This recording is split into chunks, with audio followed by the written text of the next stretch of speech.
Hope everyone's doing great today. See if I can pull you guys up on the old Twitch stream. There I am. Pew! Perfect, perfect, perfect. Turn myself down so I can hear what you guys are saying. The window's open. Give me a quick second. I'm gonna run and grab the window.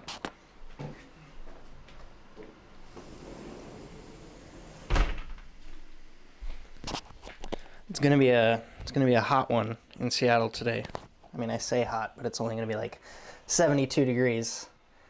I'm gonna adjust that in just a moment. I just want to give a primer because I'm planning on making this a standalone YouTube video, but I'm gonna shoot it live so that we can hang out on Twitch together. Well, what's up, Pete? Pete? I hope it's Pete Medros. I'm gonna make this a live video that ends up being part of the knife sharpening series on YouTube. And so, as you can probably see, maybe you can't, you obviously can't see, I've got stone, bunch of knives I'm going to sharpen today. Ignore that, we're going to use it for testing the knife sharpness later. But yeah, I have a bunch of knives that I need sharpened. I have an event tonight, so this is kind of me prepping for that, making sure that I have sharp knives for that. Plus, I felt that I left out a little bit of knife care in the previous knife videos that I've made, and I need to add to that series. But with all the other content that I have going out right now, I'm like, why not kill two birds with one stone? And Pedro. And so I will be taking care of a couple knives, showing you how to use like a rust eraser. I definitely didn't go over that. I have this Honosuke here. It definitely needs a little bit of love. It's got some, no, this is not a Honosuke. This is a, it's like a butchery knife. Someone can correct me in the comments with what the name of this is. But it's got a bunch of rust all over it, so I'm gonna show you how to use a rust eraser. And then I'm also going to, for the first time, or maybe the second time, I think it's the second time, put an edge on this, my Town Cutler knife, and then show you how to properly use the Camellia Oil with your, I'll use that on the Misono that needs some love as well. But yeah, for the most part, it's just going to be a little bit of knife care. You watch me sharpen live. And for everyone that's hanging out on Twitch, you guys can ask whatever questions that you have. And that's more or less it. I appreciate you hanging out. And we're just going to get right into it. I'm going to cut to showing you what's going on the stone. And obviously my mic will work. So then you can just ask me whatever questions you have, and we'll go from there. This is not a Kiritsuke, man. I mean, the tip is, but it's a like butchery style Kiritsuke, I guess, if you want to call it that. So, I'm going to, normally this is something I would do over the sink, but it doesn't look so great if I do it over the sink with Twitch. So I'm over here on my butcher block table. Is the focus going to keep hunting like that? Yeah, it's fine. Yep. So I'm going to just put a little bit of water on my 1000 grit stone here. And yeah, I'm getting, I don't know if it's dropped frames, but I got my 300 grit diamond stone that I'm going to put down.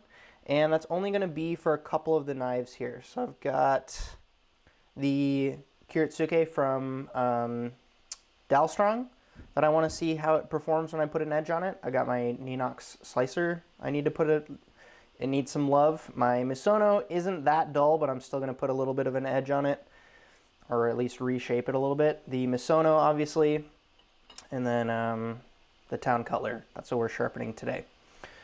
So yeah, I'm just gonna get right into it, and you guys can ask questions as we go if you're curious or have any other questions.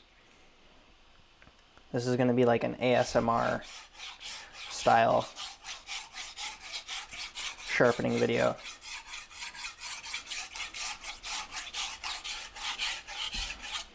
So I'm not going to spend too much time on the 300 grit stone because not so many of my knives actually need the love on the 300 grit stone. I definitely want to put my own edge on this Dalstrong though, because if you caught the live stream on Instagram, I'm going to stream for, I don't know, about an hour. We're going to see how long this goes. However long it takes. is how long I'm going to stream for.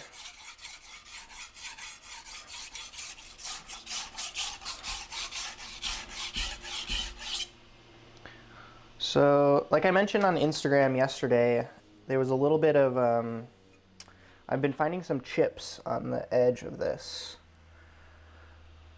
And the edge geometry is not the same. So I'm kind of working to make sure that I reshape it into an edge that I'm happy with.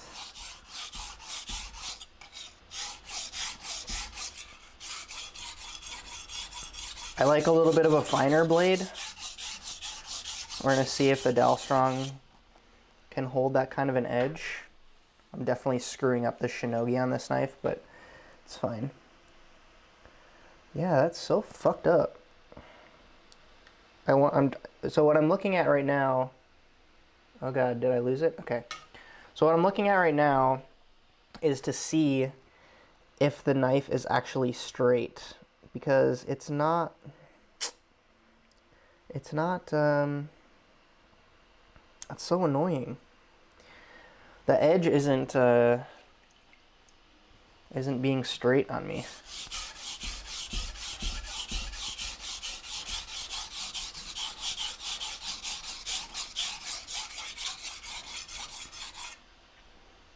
Okay.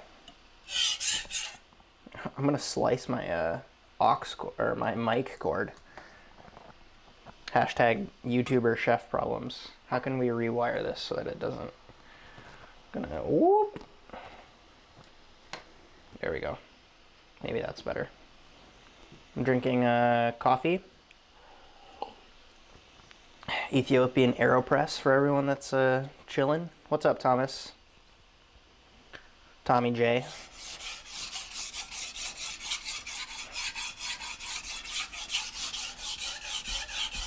I'm obviously being very brutal to this knife on this grit. I would normally never spend this much time on this grit with any other knife, but this edge is being really finicky. We'll see if I can get it to show you guys. Is it gonna focus for me?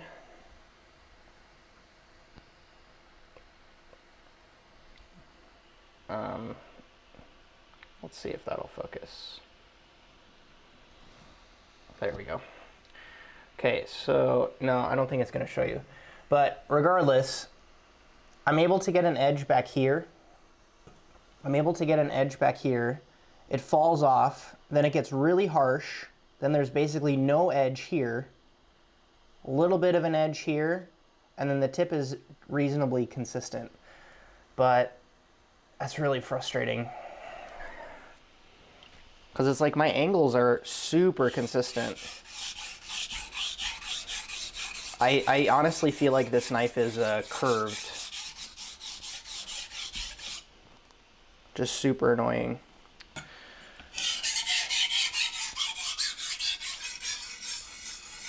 Okay, that's enough for that. 300 grit, that's more or less done. I don't really need, I don't really need any more on that. So now we're moving up to the 1000 grit stone. I soaked this a little bit. I just ran a little bit of water over it on my sink. But now I'm gonna just basically, I like to line my knives up like this and just go down the line on each grit of stone. So this is the Town Cutler Petty. It's not dull yet. That's the crazy part. And again, back to talking about knives that are like prime and made with a decent amount of care and good materials and have a decent edge on them. It's really opened my eyes a lot, this the compare and contrast between the like something like a Dalstrong and a handmade one. So I don't know if you guys are watching this coming from the knife sharpening series. I'm making sure that my pressure is when I'm pushing, when I'm on the bevel side, I guess is what it would be called. I'm changing my angle a little bit when I go on to the tip. It's another tip that I wanted to cover in this series. If you start to feel that your stone is a little bit irregular, no stress in taking the rock to it. I'm feeling like a little tiny burr. I mean, I call it a burr. It's probably like an indentation on the side. Yep, it's gone now. And flatten out your stone a little bit, because there's nothing worse than sharpening your knife on an uneven stone.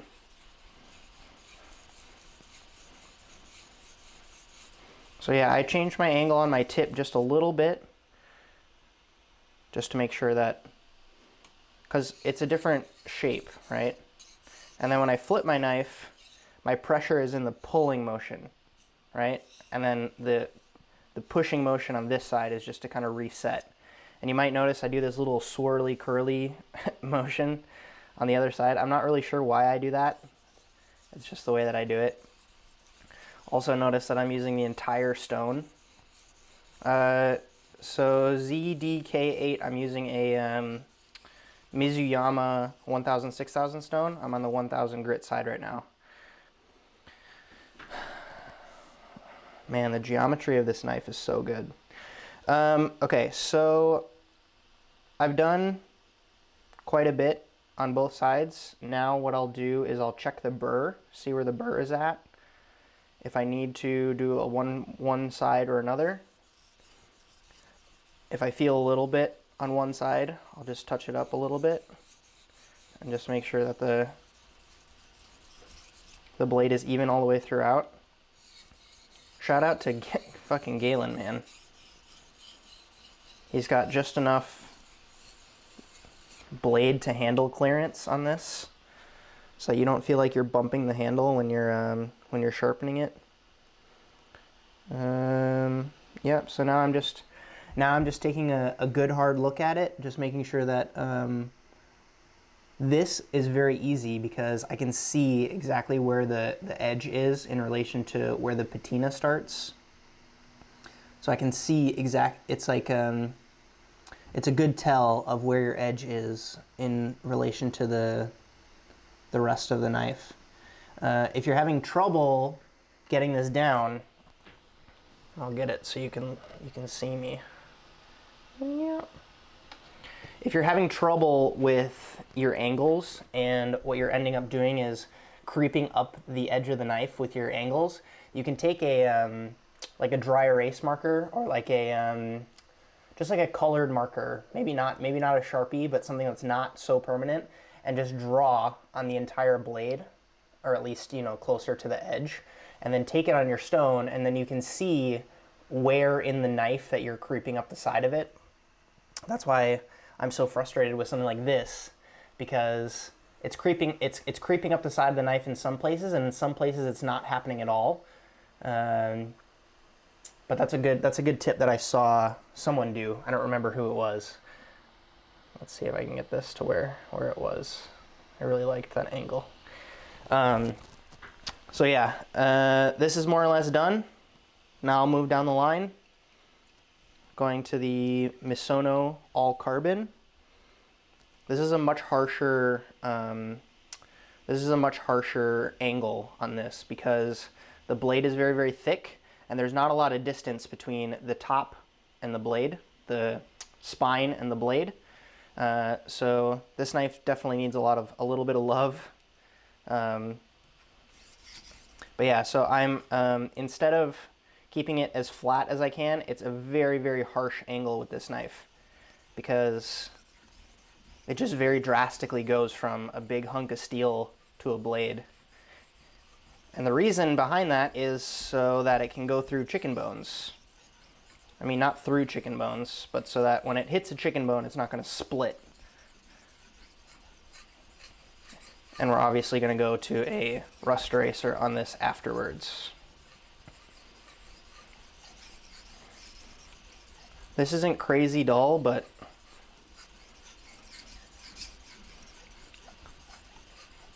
I have some chickens on the menu tonight. I'm doing half chickens, selectively bone out half chickens for the for a family style dinner tonight, so I need to bring this knife along with me. Yeah, it looks good.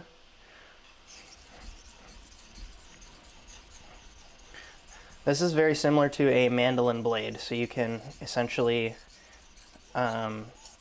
take it and tip it, and you'll be able to feel when it hits. I'm not a lefty, I'm a righty. This is my right hand, this is my left hand. I wear my watch on my right hand, which is kind of weird, but that's just how I am.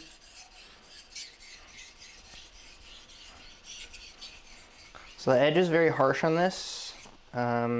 It's very much so a, I mean, I would hate to say single bevel because it's not. There is an edge on the other side, but just trying to be very cautious and aware of the change in shape from one side to another. That's another advantage of having a patina on a knife, because again, you can kind of see where your edge starts and stops.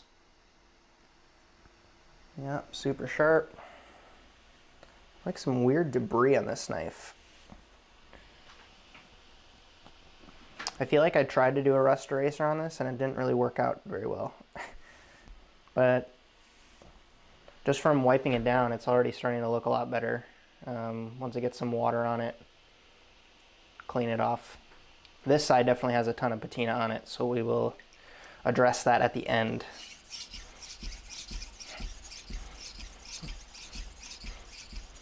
Maybe that's a weird pointer that isn't a pointer. Maybe I'm totally wrong with it, but I like to leave all the marks on it and all the patina. I mean, I could have started with rust erasing this now, like before I sharpen it, but like I said, those marks on it help you see where your edge is and lets you know that you're making progress.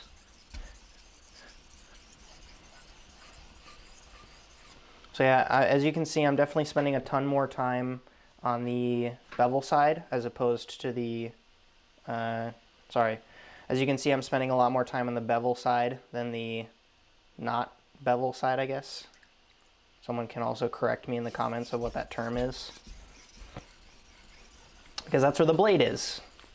So basically, essentially what I'm doing is grinding down the blade side, making sure that the blade is even and intact, pushing all that steel over to the other side. And then I'm flipping it and just correcting that, removing any steel that doesn't need to be there, making sure the other side is not, making sure it just gets a little bit of love, because it's there to support the blade side.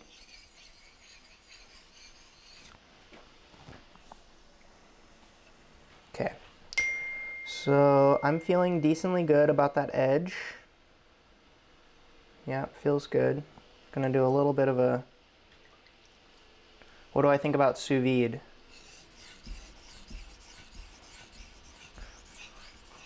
On the in real life part of Twitch, that's an interesting thing to do.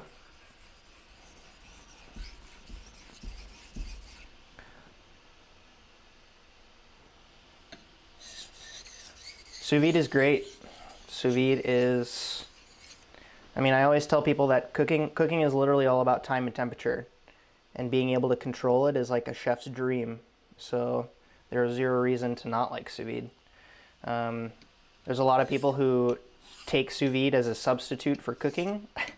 Not as a substitute, but they'll use it as a crutch too much, right? So I feel like during the modernist movement, there's a lot of people that came up in all these kitchens, and because the chef, or I guess the owner, or whoever was in there, had a lot of knowledge of cooking meat, and they knew that sous vide was like, gave them the most control. It allowed them to put a lot of trust in their employees, because you use time and temperature to cook meat, and it's great. But then what ended up happening was a lot of people came up in these kitchens not really knowing how to cook meat in like a pan or over a grill. And so now we're kind of in a weird generation where a lot of chefs like using vegetables.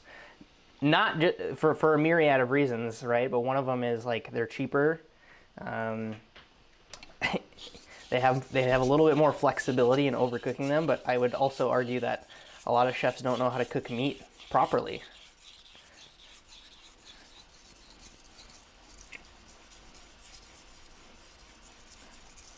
And that's a multiple people's fault, right? So I'm switching back now to more of a, my blade ratio on my Misono is more or less like a 50-50 edge. I'm so scared I'm gonna cut my microphone cable. Here, let's see if I can move it to, let's see what happens if I mic myself up on this side. You guys can hopefully still hear me, but that's very much so out of the way.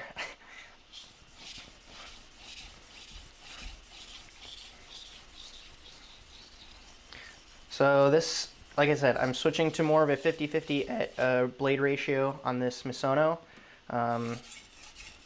I've been sharpening this knife for 7 or 8 years now. I very much so have my own custom edge on this knife. I know exactly how to sharpen it. I know exactly how it feels. I know exactly where its strong points are and where its weak points are. And another tip about knife care that I had to do with this knife at one point in its life was I didn't spend enough time giving the heel of the knife some love.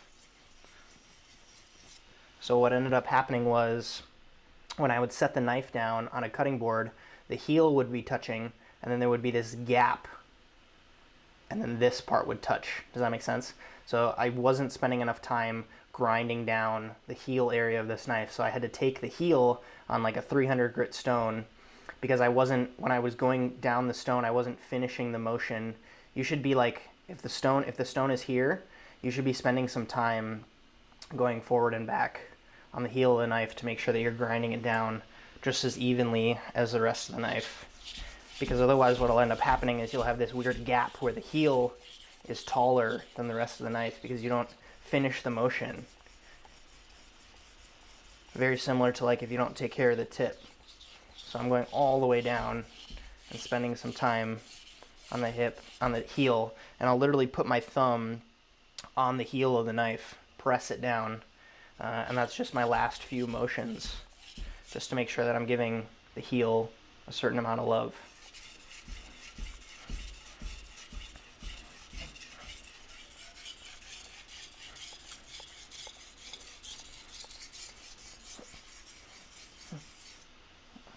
I mean, I hate to reiterate because maybe some of you are just watching my how I sharpen my knives video, but using the entire stone, making sure that my left hand moves along the stone. My right hand is controlling the motion and the angle. My left hand is controlling the pressure.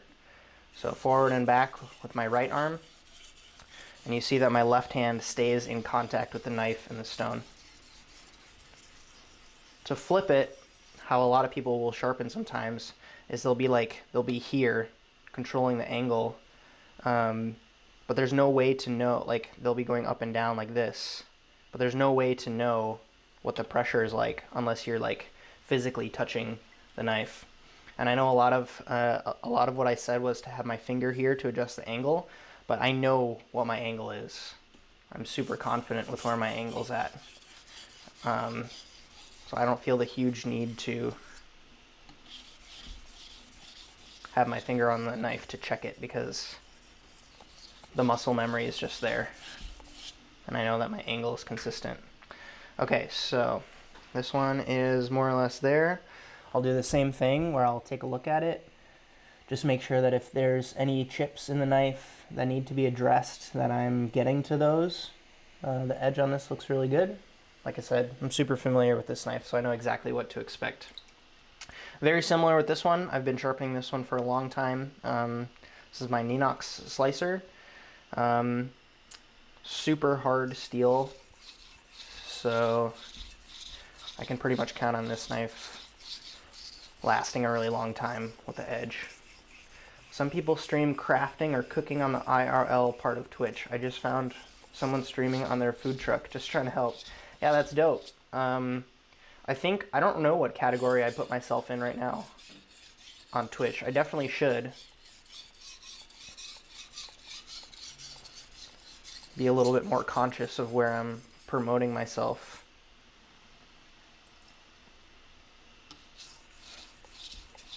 But I definitely will check that out after this. Thanks for the tip.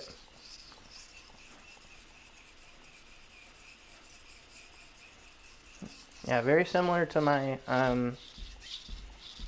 Misono,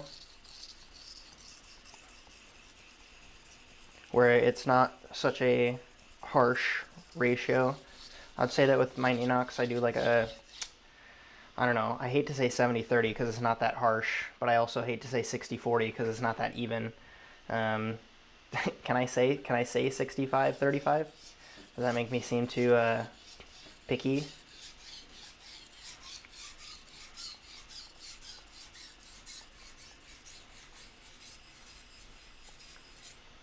It's my dream to have like a dope shinogi on this knife, but it doesn't really. A shinogi is like the size of the edge that you can see on it. I guess some people would call it the bevel, but a lot of people polish their edge really, really fine. I just find that it's not that practical. I like having an edge that lasts a little bit longer as opposed to one that's too harsh.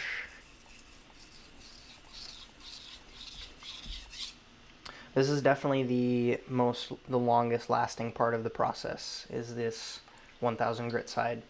Everything after this is essentially just touching up. You'll see this next part goes really, really fast.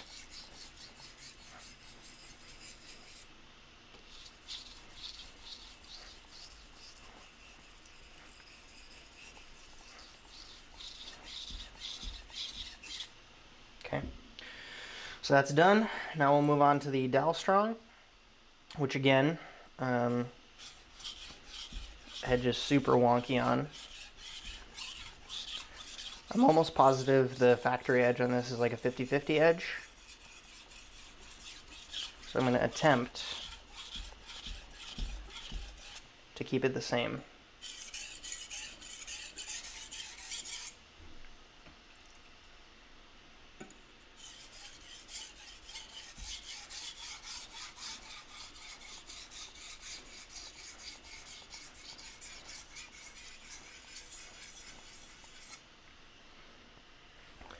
So again, like I mentioned, there was some chips that I found. They're very, very, very small on the edge of this, and I worked them out on the 300 grit stone. But what I'm trying to do now is start to shape the edge, and well, not shape the edge, but like start to polish the edge and develop a sharp edge as opposed to this raggedy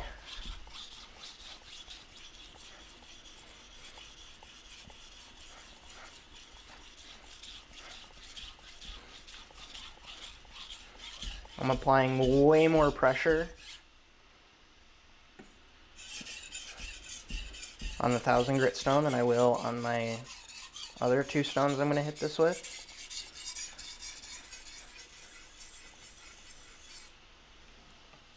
Just because it's a little bit coarser, and just to make sure that I'm doing a majority of the work on this side as opposed to the other side.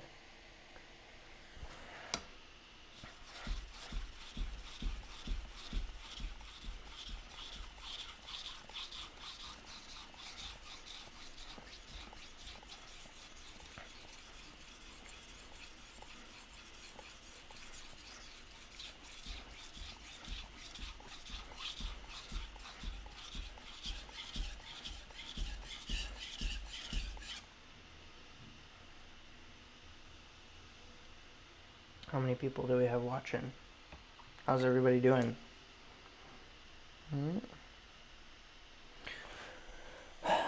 I'm so confused with the geometry of this. I mean, it seems to be shaping out a little bit, but at the same time, I still feel like it's bent. Like the knife is bent.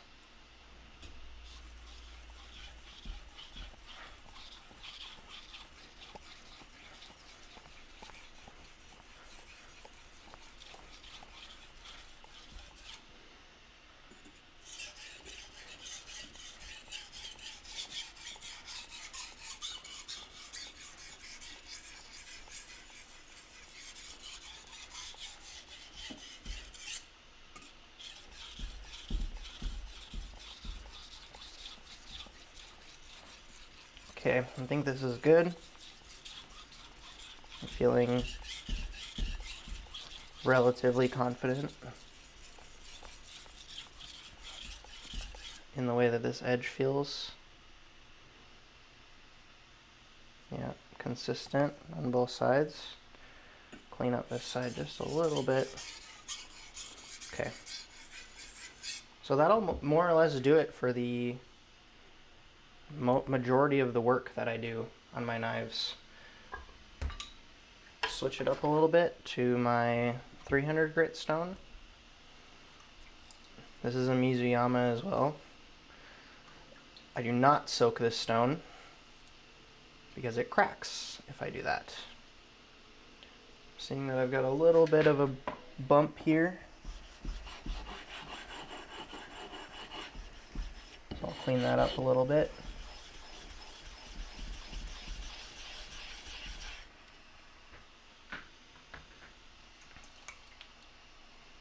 Get some water on it, and then we'll just continue down the line. So the goal here is to more or less try to make sure that you can probably tell by the sound. You can't hear the knife on the stone as well as you could with the 1000 grit stone. I'm taking my pressure down. Definitely not using as much pressure as I was in the 1000 grit stone.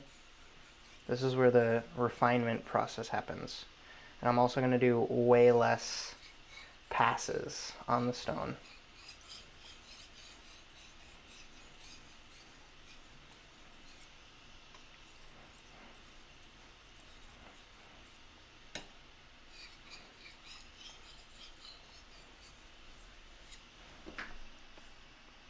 That's more or less it. I mean, that was maybe like 20 passes. Yeah, these stones are linked on YouTube. I think they might also be linked down below this live stream. If my kit page little button thing is working.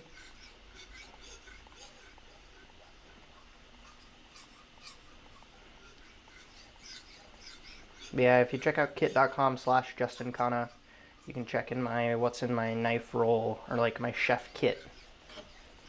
That's absolutely where I keep all of my stones linked up. Okay. This looks good.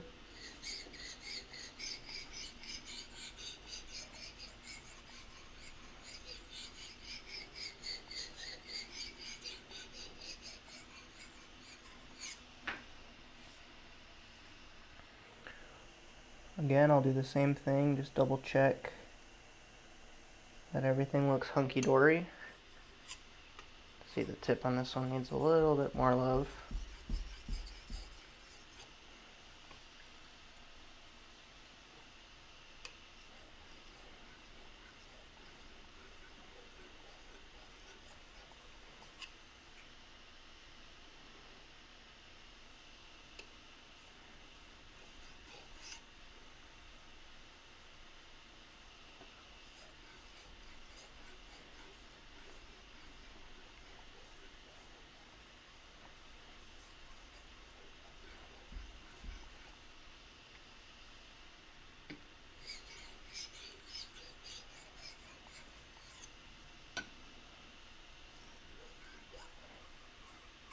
Okay, looks good. I don't know if I mentioned this in my sharpening video, but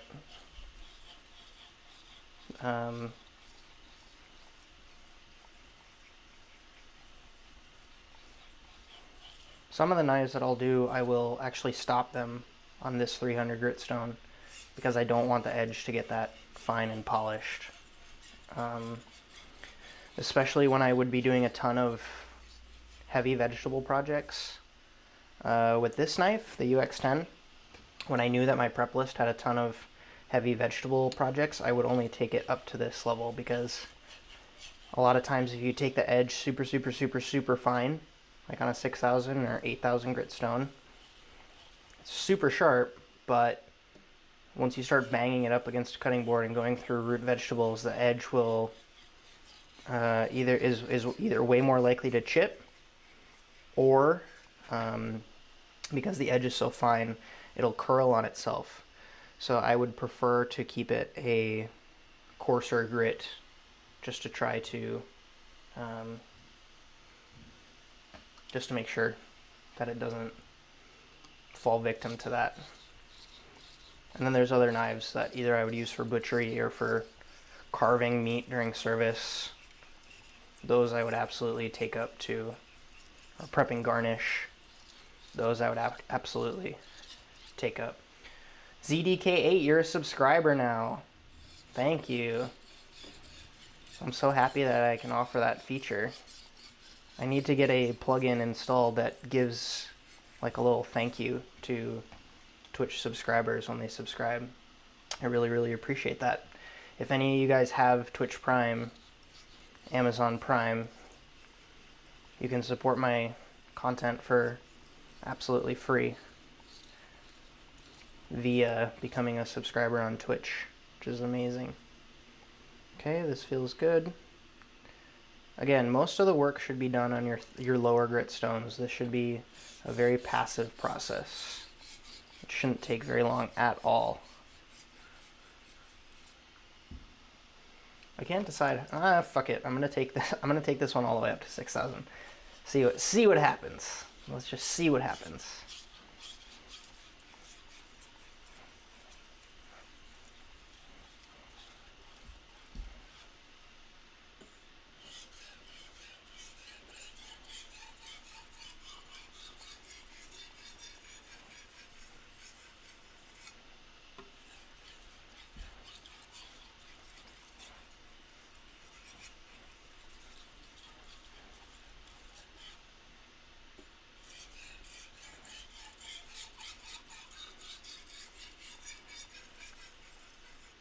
Woo. Okay. Looks good. How does it look though? Okay, chip is gone.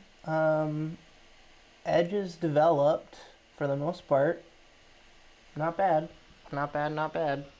I feel like, and someone, I'm not the first one to comment on this. Someone was talking about like the factory edge that these Chinese companies will put on their knives. And it's super unattractive.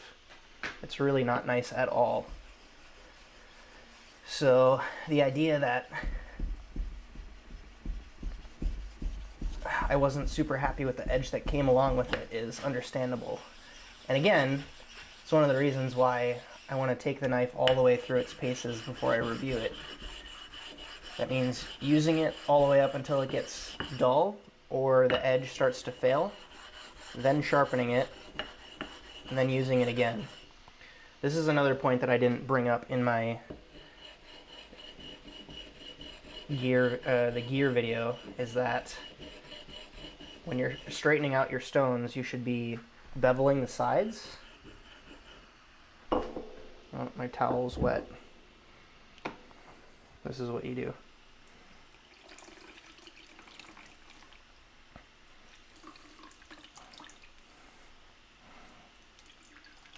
Get all that water back in there. You can start to tell when it starts to drip onto the floor. You're being a little bit too liberal with your water.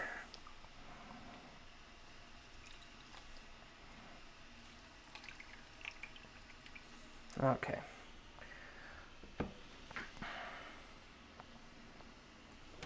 Okay. Doop. So as you can see, there's a bunch of marks on this stone. So I'm definitely trying to make sure that I work all of those out before I start to polish my stones. So sorry, back to what I was saying with stone fixing. It's really important that you bevel out the sides of your stone at like a 45-degree angle. And then you'll go through, and with this size of stone, because I can't encapsulate the whole width of the stone, I will normally do like one side, and then I'll switch and go to the other side.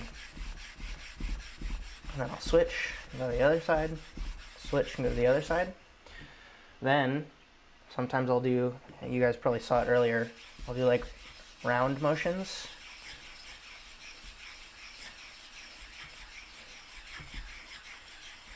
And then I'll flip it and do the other side, just so that I'm very, very certain that even pressure was distributed amongst the entire stone.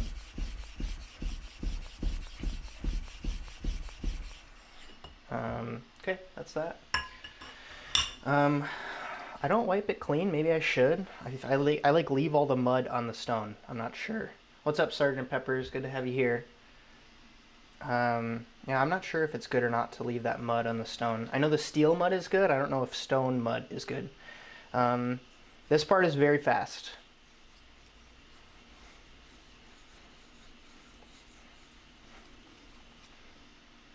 There's going to be a little bit of steel that comes off, but I'm using very light pressure. Yes, mud is good. I'm using very light pressure, just maybe like 5 or 6 passes on each side. I'll just double check, make sure that I didn't miss anything. If you're up on this high of a grit and you're trying to do something with the edge, you need to go back to a lower grit and give your knife some love.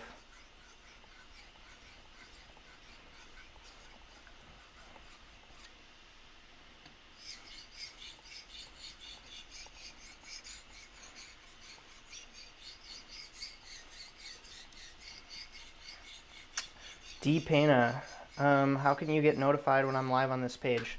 I want to say I have it set up to give notifications on Twitter as well, but you can also, I think, very similar to YouTube, sign up for notifications through Twitch, and then it will send you an email when I go live. I know that for some of the Twitch guys that I subscribe to, I get emails when they go live.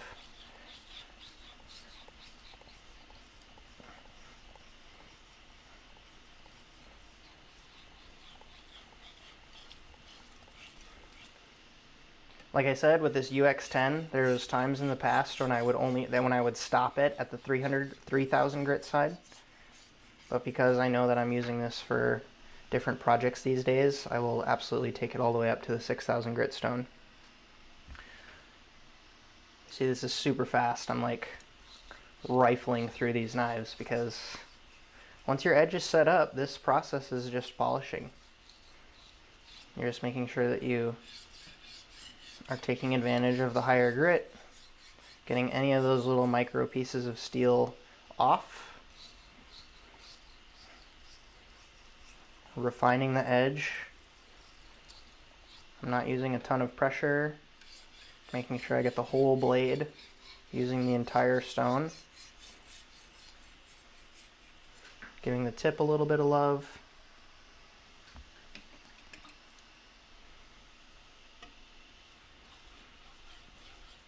Should barely be able to hear the knives on this stone as compared to the 300 or 1000 grit stone.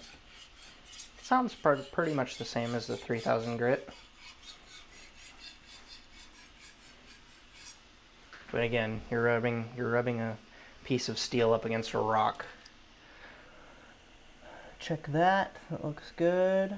Looks okay on this side. Again, the bevel side on this knife was really, really frustratingly hard to sharpen. I don't have anything against Dalstrong. I'm trying to keep it very objective, right? Like, they're a Chinese company. They're smart. They're trying to be smart business people. They're trying to give you a high-performing knife at a price that lets them make a profit. And so, I mean, of course they don't want to employ a bunch of artisans to make their knives. They want to streamline it so that it's faster for them. But if it results in a more poorly performing product, I don't like that. Okay. Need it a little. Okay. So, now, the sharpening is done for the most part.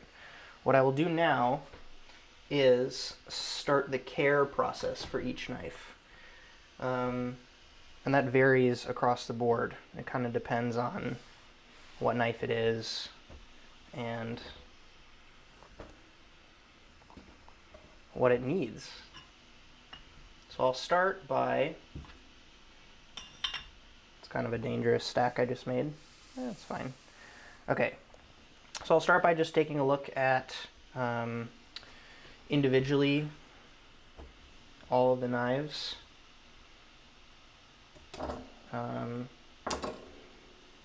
Let's see. I'm trying to figure out what I want to do here. So yeah, I will do like a general clean.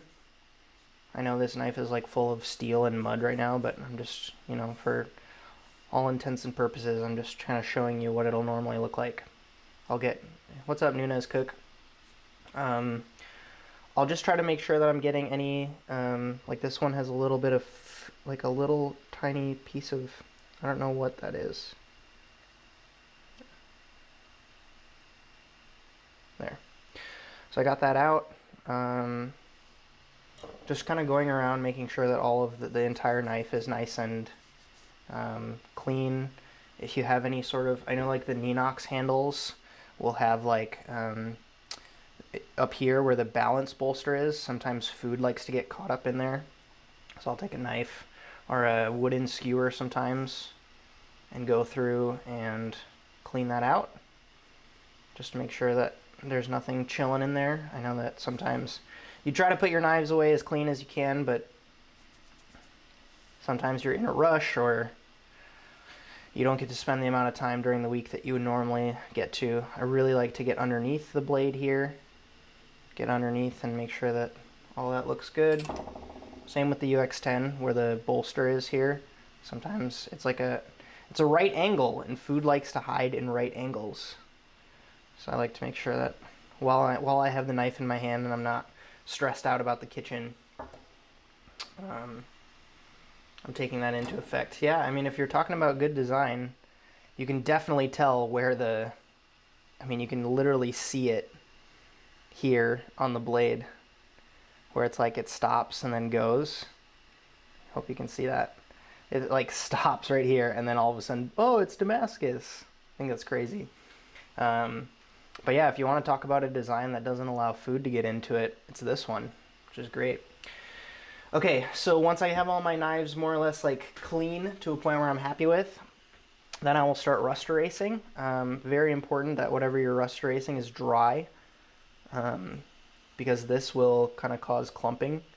What I'll do is I'll put it on the edge of a table so that I have a nice firm place to go, because if you tilt it up, there's a chance that you'll slice your hand on it. So this is the one that I covered in my sharpening gear series, the one that I used for my ceramic honing rod. It's not technically a traditional quote-unquote rust eraser, but it works. It's just a simple abrasive that comes off a little bit when you're using it. But it's also very important to understand the difference between a patina and a rust, because the patina you don't want to completely disappear, but if there's rust pieces on the knife, you definitely want to make sure you're getting those off, especially if it's on the edge. But again, that's why I like to do this after sharpening, because your sharpening process will get rid of any of the rust on the edges when you reveal that new steel underneath, or you just rub the rust away.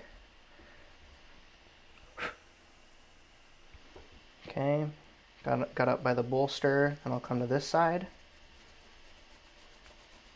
And you have to be very, very, very careful with this part, because you're essentially exposing that carbon steel to air and water vapor and all the things that it doesn't like. So I've had it before where I do this process down a whole line of carbon knives, and I come back and the first one I did is like not happy. I also make sure to get the spine.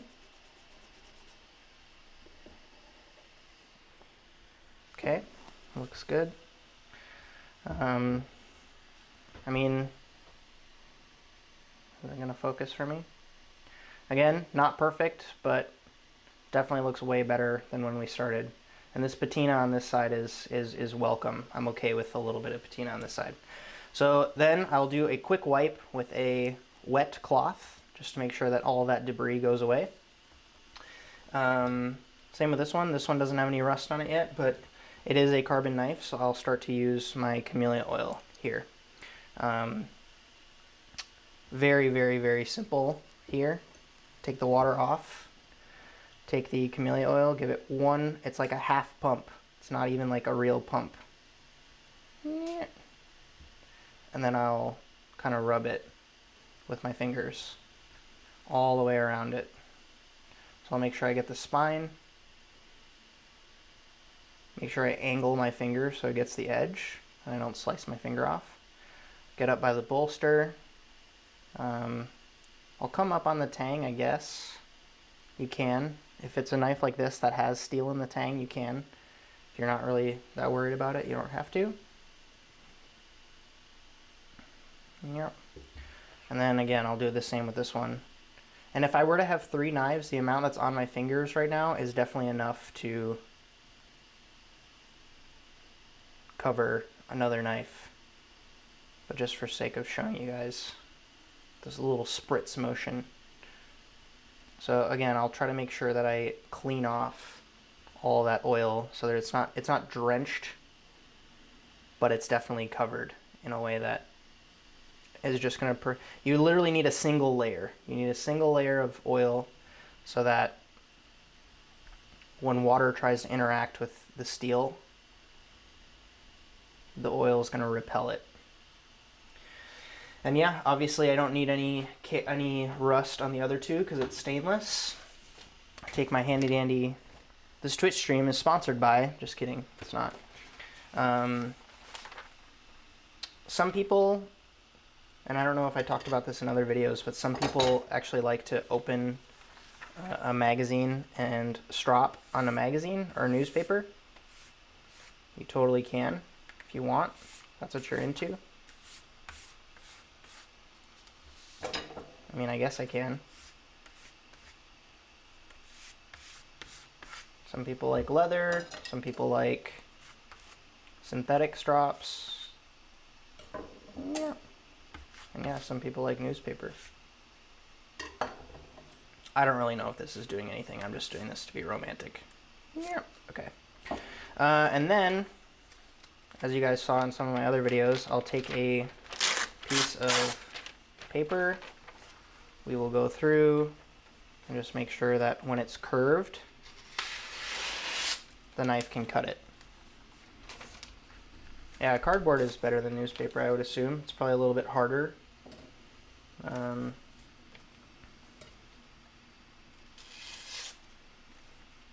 also do the test where I see if it can curve itself like that. If it can, oh, maybe you guys couldn't see that.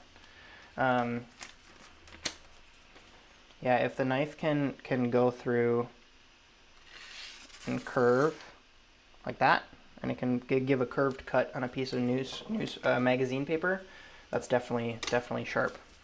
That one looks good. Again, this edge is kind of fucked up because it's a beveled blade. That one looks good. Dowel strong, super sharp. I like that. So again, how's that drum knife? Yeah, I'm still using it. I'm packing my knives in that one right after this. Oh, Alexa wants to play. That's cool.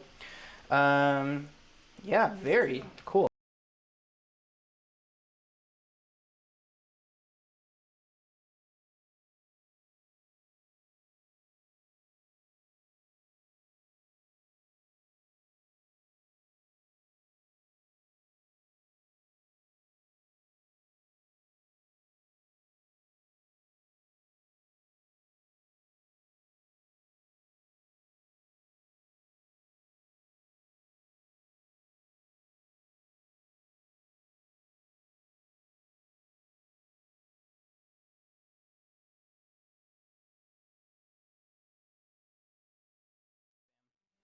At least I think I'm back. Yeah, I am back. What was I talking about? Oh yeah, I'll make sure that I go through the entire length of the blade, and you'll feel, sorry, I'll give you a better example. If this knife was to have a chip in it, it would get caught. It would like stop, and you would be able to feel it. But this one goes all the way through, which is perfect. So yeah, definitely gonna try that now with this Dalstrong one. See where it's at. No, it's fine. Because the paper is very fine. Here, I'll move it up so you guys can see me. What's up? Thanks for tuning in. The paper is very fine, and because the paper is so thin, it should catch at any of those points in the knife where there's a chip, and you'll be able to feel it. So that's another very important point that I'll use, especially with knives where I've just worked a chip out of the knife. I'll do this test to see if it will, if it ends up catching at any point in the knife. But I mean, the chips in this knife were up. The chips in this knife were up towards this area of the knife, and I'm not feeling anything, so that's great. Yeah, get that push notification life going. So yeah, they all turned out really sharp. I'm super happy about it. I have an event later tonight. It's an 18-person day-night event, and I'm partnering with Patrick on it, with Dosfy. We're doing a little menu art experience. Yeah, that's that. Thank you guys for... Do you guys have any other questions about knife care or knife maintenance? This is going to get published to YouTube under, like, knife care, my full process of sharpening some knives. So you guys get to see it start to finish. And then see how I care for them after. So that includes any tip maintenance, starting all the way at the bottom with a chipped knife and a 300 grit stone, taking the rust away, and then making sure that I oil them afterwards. Those are basically the only steps that I go through when I'm caring for my knives, just to make sure that they stay performing. Any other questions? If you guys are on YouTube and you're watching this after the fact, I encourage you to leave some questions down below. I know there's a bunch of people on this channel that are way bigger knife nerds. Why does it keep cutting out? There it is. I know there's a bunch of people on this YouTube channel that are way bigger knife nerds than I am. And so I want to make sure that, I don't know why it keeps cutting out like that. But yeah, if you know more about knives than I do and someone asks a question, I would love for you to go into the comments and help those people out, because I do what I know works. I know you guys know this rant, that I do what's simple, what I'm comfortable with, what is easy and doesn't require a ton of extra work. That's what I'm prioritizing. So if you are more passionate about knives, if you know more than I do, and you know that you can help some people out that have questions, please help them out. And if you have questions, or you've always been curious to know about something, leave it in the comments, because there's someone that will answer your question for you, I'm sure. Sergeant Peppers asks, how do I manage my emotions on the line during a stressful service? Alexa, stop. Sorry, I'm going to get real on you guys. You need to come out the other side of it. You need to experience those negative emotions, because it's not a one-time thing. Does that make sense? Like, it's only going to get harder. If you're experiencing like doubt or regret or fear or any of that stuff, you need to experience it and acknowledge that it's happening, and then be able to move past it. And you can't move past it until you experience it and totally wrap your head around it. Does that make sense? So you need to have those bad services. You need to go down really, really hard so that you know what it feels like. Because otherwise, if it's happening, how do you know that it's happening? Does that make sense? And then once you feel it, it's going to be so negative and so crushing that you're never going to want to have it happen again. And so that you're going to put all those systems in place for yourself so that it never happens again.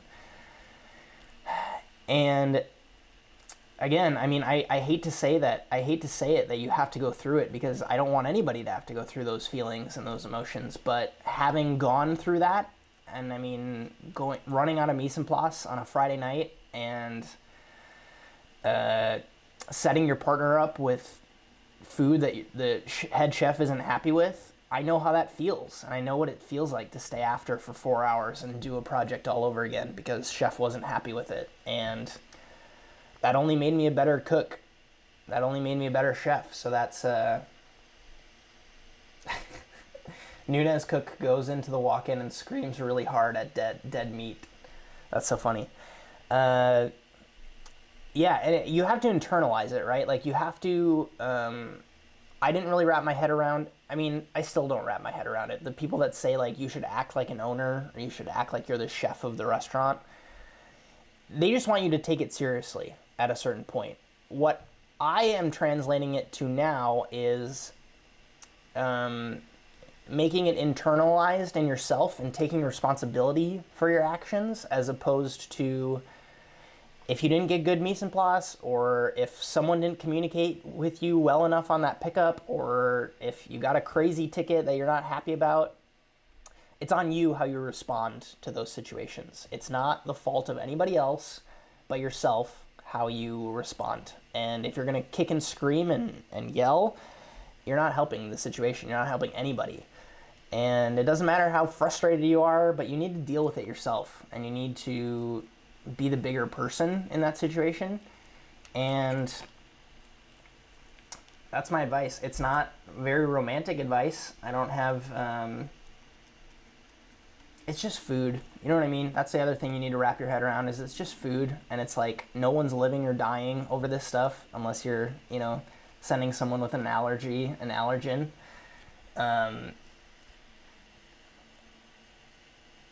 Live in the moment, but don't let the moment get the best of you. You need to be in control. And that's the easiest tell that a chef has lost control, is when they start screaming, yelling and screaming. So that's what I look at it as. That's why I don't scream and I don't yell. I don't think I ever have. I don't think anyone that's ever worked with me will tell you that I'm a yeller and a screamer, even when I was in management. I always like to feel like I'm in control. And even when I'm not, I like to put my effort towards regaining that control, as opposed to letting everyone know that I've lost control. Just how I...